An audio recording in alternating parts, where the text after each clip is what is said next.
बिस्मिल्लाहिर्रहमानिर्रहीम। अस्सलाम वालेकुम। आज चिकन कोरमा हम बना रहे हैं जो बहुत ही इजीली बहुत आसानी से बन जाता है और बहुत ही टेस्टी बहुत मजे का बन के तैयार हो जाता है। तो जिसके लिए ये आधा किलो मैंने चिकन लिया है।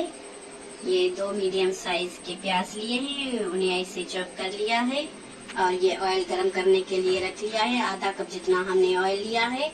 तो इस प्याज को सबसे पहले तो इस प्याज को हमने जो है वो फ्राई कर लेना है। तो चलिए इसे फ्राई कर लेते हैं। ये हमारे प्याज जो है वो गोल्डन हो रहे हैं, तो इसे गोल्डन करना है, जलाना नहीं, ब्राउन नहीं करना है, नहीं तो जो हमारे कौरमे का जो जायका है वो खराब हो जाता है। और जो बहुत ज्यादा डार्क हो जाते हैं ये प्याज तो कड़वा भी हो जाता है। तो इसे गोल्डन करना है प्याज को। ये हमारे प्याज जो है वो गोल्डन हो गए हैं, तो अभी इसे निकाल लेते हैं। इतना ही आपको इसे गोल्डन कर लेना है। ये देख लें, ऐसा कलर इसका होना चाहिए। तो इसे निकाल लेते हैं किसी प्लेट में।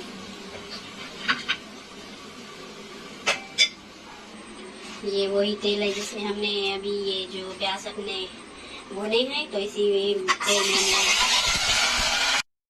इसी ऑयल में हमको ये चिकन जो है वो अच्छे से भून लेना है। और मेरा मोबाइल जो है वो बंद हो गया था, तो इसी वजह से मैं ये रिकॉर्ड नहीं कर पाई। ये देख रहे हैं, अच्छे से हमारा जो है चिकन वो अच्छे से बन गया है।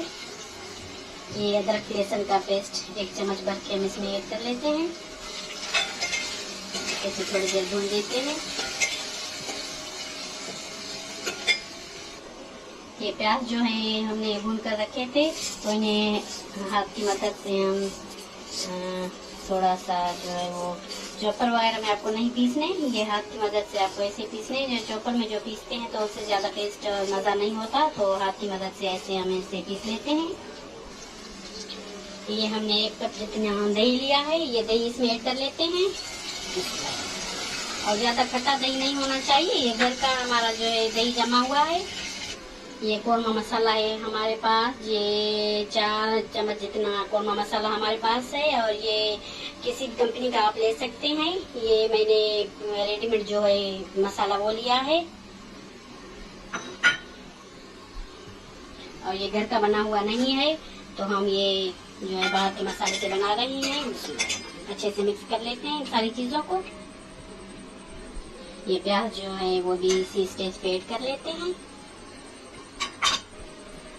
इन्हें जो है अच्छे से मिक्स कर लेते हैं। और हमें हल्की आंच पे इसे 10 मिनट तक ढक्कन लगा लेते हैं। 10 मिनट के बाद हम इसे चेक करेंगे। तब तक ये हमारा जो है चिकन गल नहीं जाता, तब तक हमें पका लेना है। और दही भी जो है हमारी वो भी अपना पानी छोड़ेगी, तो हम इसे कवर कर लेते हैं। और हमारा चिकन जो है वो भुना हुआ है, तो हम इसे अभी कवर कर लेते हैं। ये हमें 10 मिनट हो गए हैं, तो इसका ढक्कन उठा कर देखते हैं। माशाल्लाह ये देख लें, ये हमारा जो है कोरमा बन के तैयार हो गया है माशाल्लाह से। ये देख लें, ग्रेवी चाहे आप जितनी रख लें, तो ये देख लें अच्छे से भुन गया है। हमारा जो कोरमा है वो तैयार हो गया है और इसका ऑयल जो है सेपरेट हो गया है। अगर आपको पानी की ज़रूरत पड़े, अगर आपके दही में कम पानी छोड़ा है दही ने, तो आप थोड़ा सा पानी ऐड कर सकते हैं। और मेरा जो दही था उसने बहुत ज़्यादा पानी छोड़ा था, इसी वजह से मैंने जो है पानी इसमें ऐड नहीं किया। और दही के पानी में ये जो है चिकन हमारा गल गया है। ये 3 हरी मिर्च इसमें ऐड कर लेते हैं। तो ये देख लें माशाल्लाह से हमारा जो है वो कोरमा बन के तैयार हो गया है। बहुत मज़े का हमारा कोरमा बन के तैयार हो गया है। तो बहुत ईजी, बहुत आसानी से जो है मज़ेदार सा हमारा घर पे ही कोरमा बन के तैयार हो जाता है। तो इसे अभी डिश आउट करते हैं। माशाल्लाह से हमारा कोरमा जो है वो बनके तैयार हो गया है। तो आपको लोगों को अगर ये रेसिपी अच्छी लगी है तो शेयर करें, लाइक करें और मेरे चैनल को ज़रूर से सब्सक्राइब कीजिए। और मुझे दीजिए इजाज़त। मुझे अपनी दुआ में याद रखिए। अल्लाह हाफिज़।